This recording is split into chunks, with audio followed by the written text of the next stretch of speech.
তৃতীয় যে ব্যক্তি প্রবেশ করবে সে না নবী না রাসূল, একজন সাধারণ মুসলিম। এবং কে সে জানলে আপনি আজই তার মতো হতে চাইবেন। কবরের আযাব নেই, হিসাবের ভয় নেই, সোজা জান্নাত।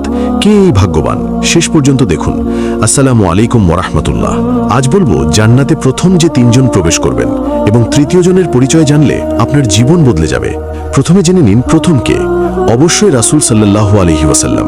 হাদিসে তিনি নিজেই বলেছেন, আমি কিয়ামতের দিন মানুষের নেতা হব, আমিই প্রথম কবর থেকে উঠব, আমিই প্রথম সুপারিশ করব এবং আমিই প্রথম জান্নাতে প্রবেশ করব। জান্নাতের দরজায় ফেরেশতা জিজ্ঞেস করবে, আপনি কে? তিনি বলবেন, মুহাম্মদ। ফেরেশতা বলবে, আপনার জন্যই আমাকে দরজা খুলতে বলা হয়েছে, এবং সবার আগে তিনি প্রবেশ করবেন। দ্বিতীয় কে? সবচেয়ে শক্তিশালী মত হল আবু বকর সিদ্দিক রাদিয়াল্লাহু আনহু, কারণ তিনি দুনিয়াতেও রাসূলের পরেই ছিলেন খলিফা হিসেবে, ঈমান আনার ক্ষেত্রে প্রথম পুরুষ, এবং জান্নাতেও তিনি রাসূলের পরেই প্রবেশ করবেন। এবার শুনুন তৃতীয় কে। এটা অবিশ্বাস্য, একজন শহীদ। হ্যাঁ, একজন সাধারণ মুসলিম যে আল্লাহর রাস্তায় জীবন দিয়েছে। রাসূল সাল্লাল্লাহু আলাইহি ওয়াসাল্লাম বলেছেন, তিন ধরনের মানুষ জান্নাতে সবার আগে প্রবেশ করবে।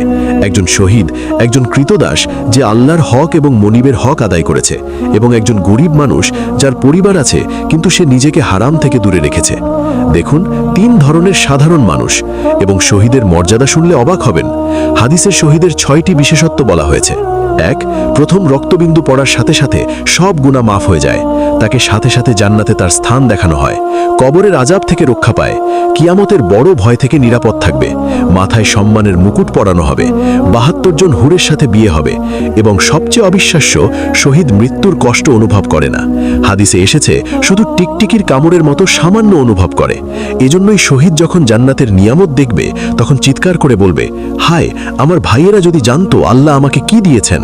এবং সে আল্লাহকে বলবে, আমাকে দুনিয়ায় ফিরিয়ে দাও, আবার শহীদ হব। কিন্তু আল্লাহ বলবেন, না, তুমি এখানেই থাকো।